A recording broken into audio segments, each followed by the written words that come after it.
Since the time of Jermaine's death, Latanya has independently conducted her own investigation to find justice, as well as make clear of Jermaine's name, which was slandered in the media at the time of his death. They did have it in the paperwork that he was charged with manslaughter.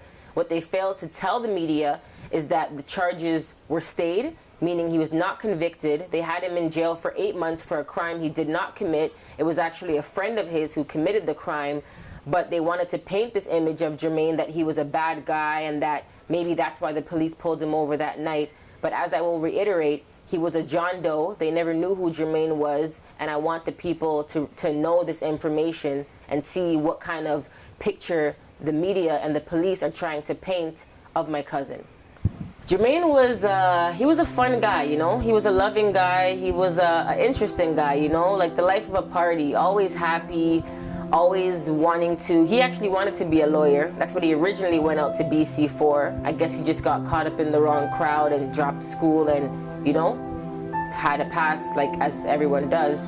But he was an advocate, man. He was a guy that always wanted to debate.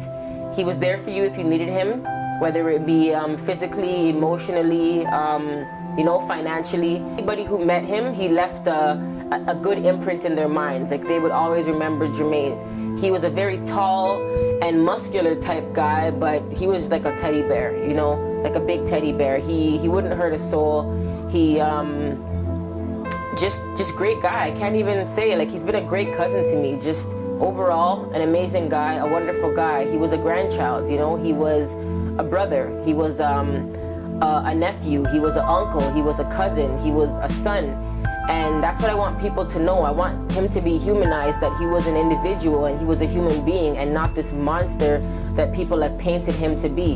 Like I said before, everyone has a past, everyone makes bad mistakes in life, but that doesn't shape who they are and that doesn't determine their future. So I want everyone to know Jermaine as a fun-loving guy, a cool-spirited guy, and just someone that was there for you if you needed him. He was just searching for himself, you know. He lost his father at an early age, grew up in a single-parent home, and maybe didn't have that father to be an influence in his life, and he kind of maybe took that influence from people on the street. But he was a nice guy. Just, you know, just went in the wrong direction for a little bit of his life. How is your aunt doing? My aunt, wow, she's hurt, you know, she's torn apart. She lost her oldest son. I mean, not just by the hands of, you know, like a regular civilian or by like a terminal disease, but by the hands of a police officer, you know, murdered in the streets for everyone on the news, everyone in the family, and all of her co-workers to see. That's something that the image can never be taken out of her mind, right? And despite the fact that she's lost her son, I mean, life still goes on. She still has bills to pay, she still has to work, get up every day, and live life as if this didn't happen. And it's unfortunate because in 2012, my cousin moved back after he was released from being wrongfully charged.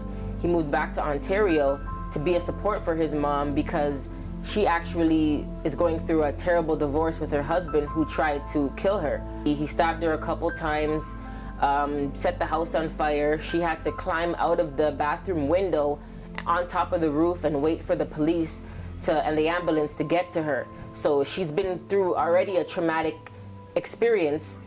And then for her son to come back to support her, he changed his life, got a job, got himself a car that he leased, you know, had a place that he was living at, even had aspirations to go back to school to be an electrician, and then he gets murdered. So, you know, that's another traumatic experience for her to go through, losing a husband, now losing a son within 2 years span.